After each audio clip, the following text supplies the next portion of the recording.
Y buenas a todos. En el vídeo de hoy volvemos a hablar del manga de Re-Rise of Poseidon. Concretamente hoy toca resumen y análisis del capítulo 2. Dicho esto, comenzamos. Al principio del capítulo vemos lo que parecen ser los espíritus o almas de los 7 generales marinos. Estos se encuentran en una especie de limbo o algo así, pero de repente son resucitados por el poder de Hades. La historia sigue ahora con Canon, quien aparece en medio del océano y aún recuerda la pelea en el infierno contra Radamantis, donde terminó dando su vida, por lo que no entiende muy bien qué está pasando. Nadando llega hasta el Cabo Sunio, desde donde llega al templo submarino de Poseidón, y allí también se encuentran los demás generales marinos, los cuales, al igual que Canon, acaban de resucitar también. Todos coinciden en que oyeron una voz que les hablaba, por lo que deducen que tuvo que ser Hades quien les otorgó esta vida temporal. Además, ahora portan sapuris, que imitan el diseño de sus antiguas scales. Al principio Canon se acerca a ellos en silencio y manteniéndose a cierta distancia, pero al poco tiempo Isaac se fija en él, preguntándole al resto de sus compañeros si acaso no les incomoda la presencia del falso dragón del mar. Entonces Isaac y Casa empiezan a reprocharle a Canon que fue él quien despertó a Poseidón y lo engañó para que comenzase una guerra contra Atenas. Pero Krishna detiene la discusión diciendo que, aunque él también odia a Canon por lo que hizo, quiere saber si éste sabe algo sobre por qué les ha sido concedida esta vida temporal a los 7. Pero en ese momento aparece ante ellos Poseidón. También llegan hasta allí Sorrento, Shaina y Kiki, por lo que podemos deducir que todo lo narrado hasta ahora en este capítulo 2 sucede al mismo tiempo que los sucesos de lo visto en el capítulo 1. Volviendo al tema, el dios del mar explica que fue el propio Hades quien le pidió que hiciera algo para desbaratar los planes de Némesis. Esta tiene intención de destruir el planeta con una lluvia de meteoritos, aunque Poseidón aclara que, entre otras cosas, aceptó la petición de Hades porque, si el plan de Némesis se llevase a cabo finalmente, los océanos también serían destruidos junto con la Tierra. Por lo tanto, el dios del mar no podría seguir durmiendo tranquilamente dentro de la vasija de Atenas donde yace sellado. Además, los generales marinos también son informados por su dios de que si quieren salvar el planeta, tendrán que derrotar a Némesis y sus guerreros antes de 10 horas. Entonces, antes de que los 7 generales marinos partan a la batalla, Poseidón les dice que tiene algo para ellos. Acto seguido se hace un corte en la mano y derrama su sangre sobre las 6 sapuris de sus guerreros, por lo que éstas, al reaccionar a la sangre del dios, se convierten en scale auténticas. También la scale destrozada que tenía Sorrento vuelve a quedar como nueva. Luego de esto, el dios del mar da a sus generales la orden de ir hasta el templo de Némesis y acabar con ella y con sus guerreros.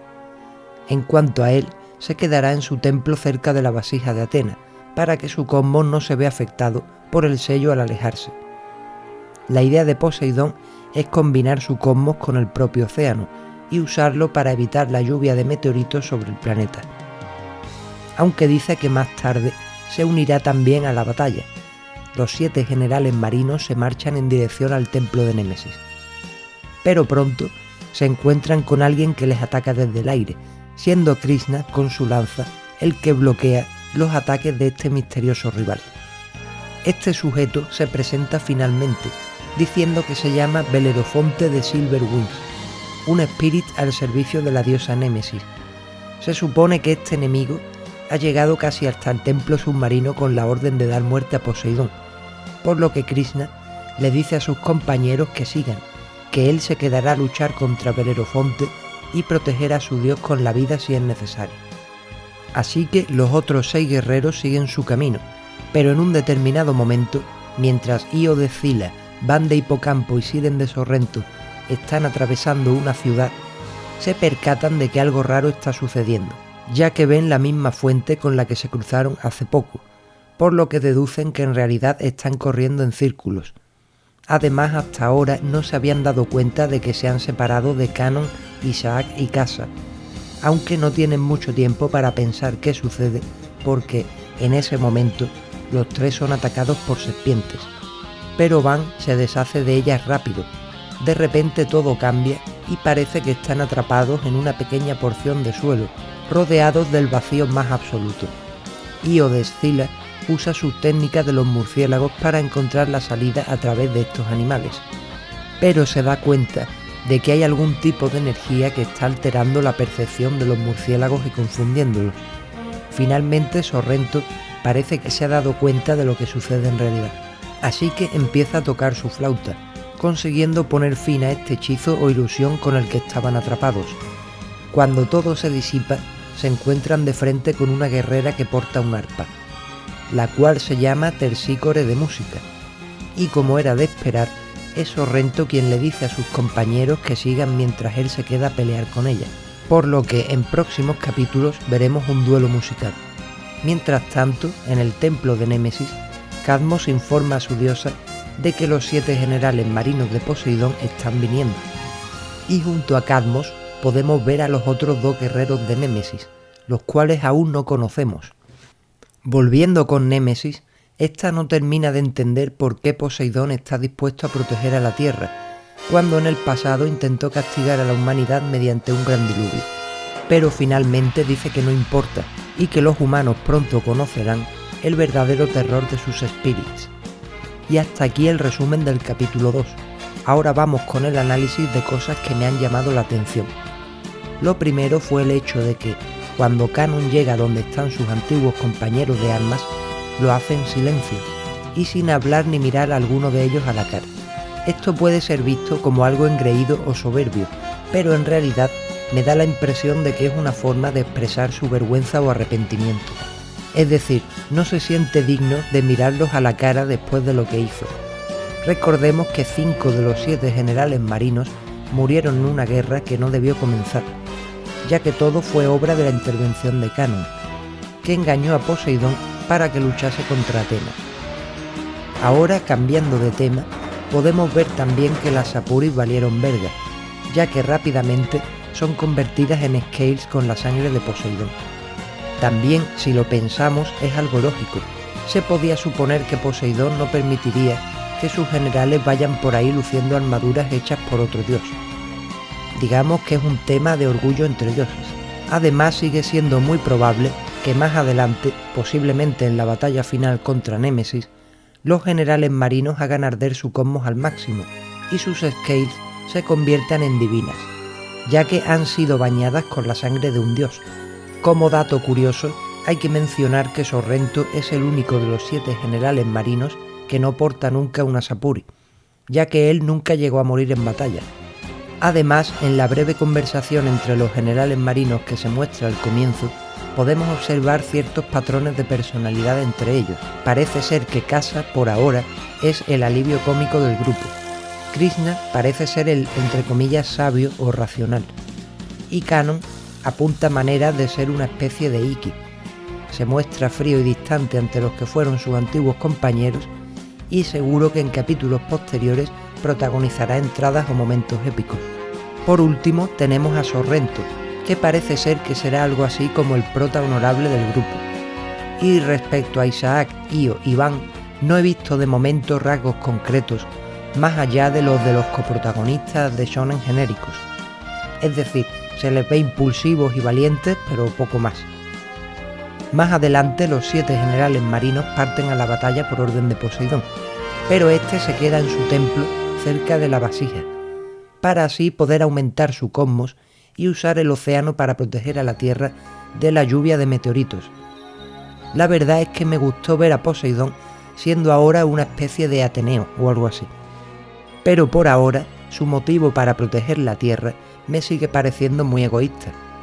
Y bueno, este manga parece que irá rápido, porque al poco tiempo de que los generales marinos hayan partido a la batalla, son interceptados por el primer enemigo que vemos en este capítulo, el cual se llama Belerofonte de Silver Wings, o dicho en español, Belerofonte de las alas de plata. Bueno, si nos vamos a nuestro libro de mitología, veremos que el Belerofonte mitológico fue un héroe griego conocido por haber dado muerte al monstruo conocido como Quimera y haber domado al caballo alado Pegaso. Por tanto, me imagino que lo de las alas de plata es una referencia al caballo alado. como él mismo dice en una viñeta posterior. Pero imagino que por motivos obvios no quisieron ponerle Belerofonte de Pegaso, ya que chocaría con el lore de cierto prota que todos conocemos muy bien por aquí.